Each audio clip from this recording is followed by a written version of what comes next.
friends. Welcome to a special bonus episode of the Good Way podcast, featuring bees and brought to you by Winnie the Pooh.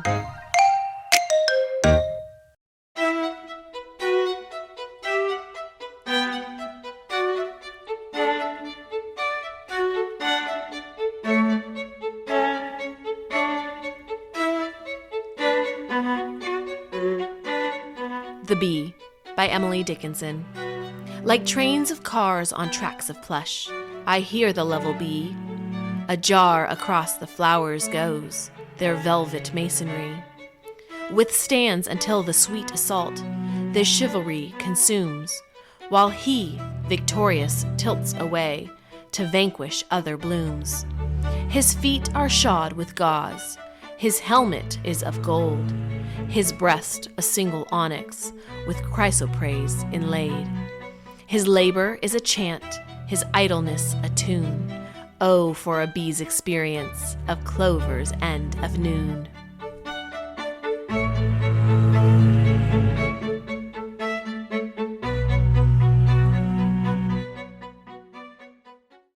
Chapter 3.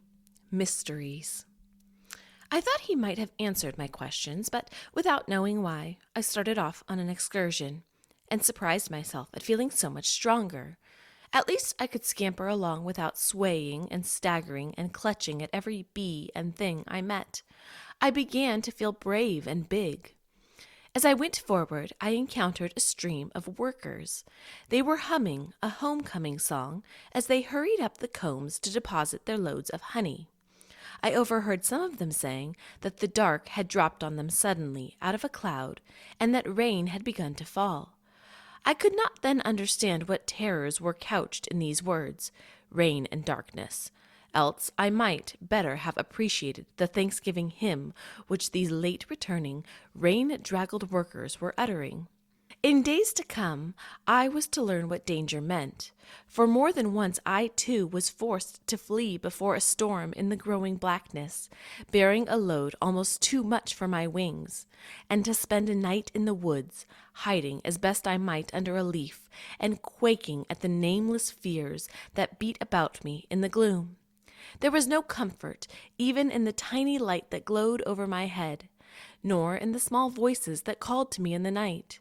It was not fear that I should be lost that oppressed me, but that the load I had gathered with so much travail should never reach the storehouse upon which the life of the colony depended.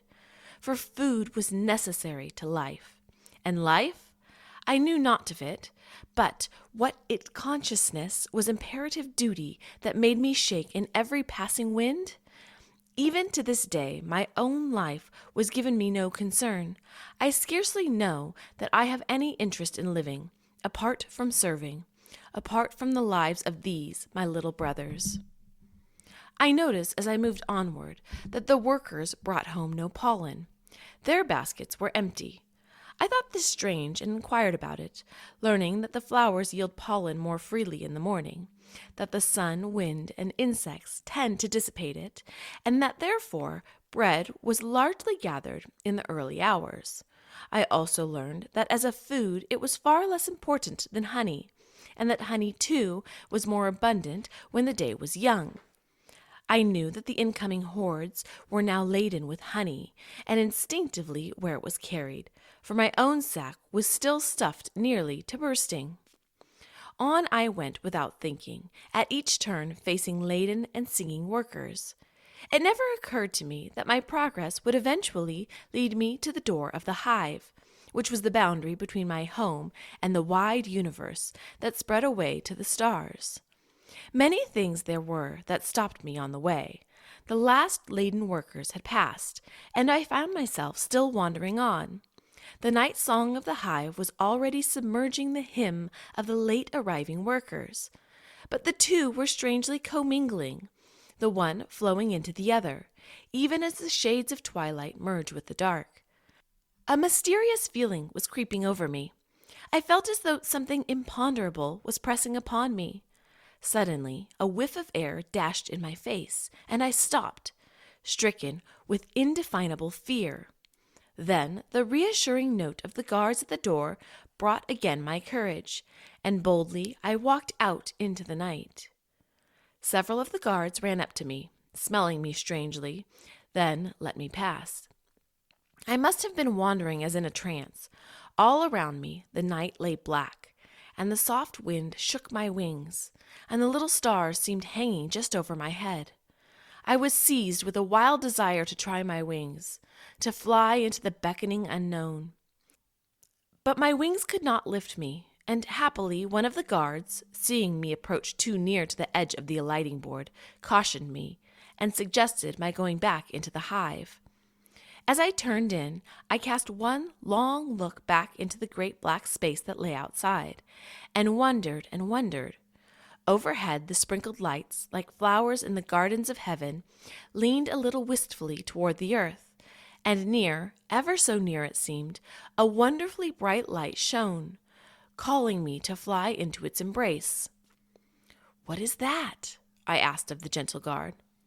"The master's lamp," he said. The master's lamp? What might that be? But I asked no more questions.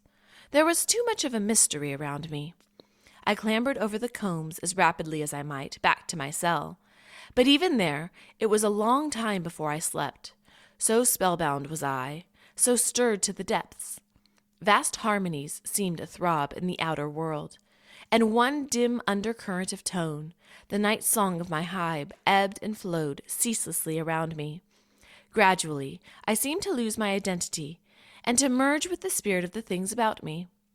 In a flash, I felt that I was no longer just a helpless little bee, floating about in the maze of life, intent on my own purposes, bound no whither, owning no duties, and driven by no destinies. Up to the moment, I have given no concern to things beyond dipping into honey cells for food, to exploring the house in which I found myself, to groping about with eyes wide and ears that missed no sound.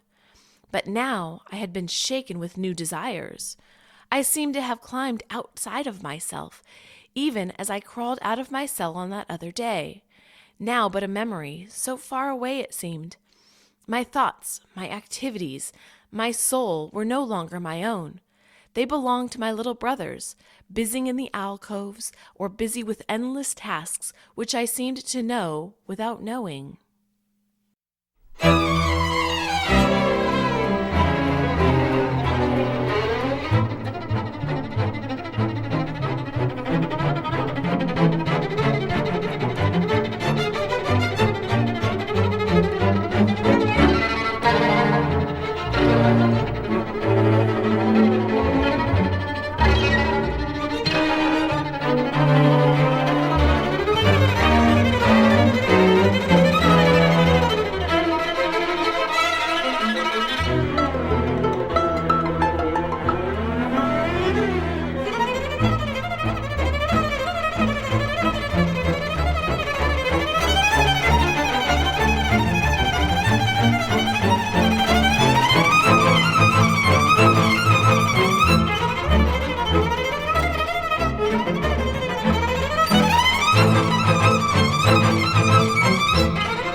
Well, my friends, we've come to the end of our little episode, but before we go, I want to leave you with a blessing. This comes from 1 John 4:11.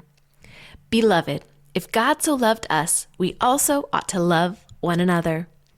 Till next time, don't forget to look for the good way and walk in it.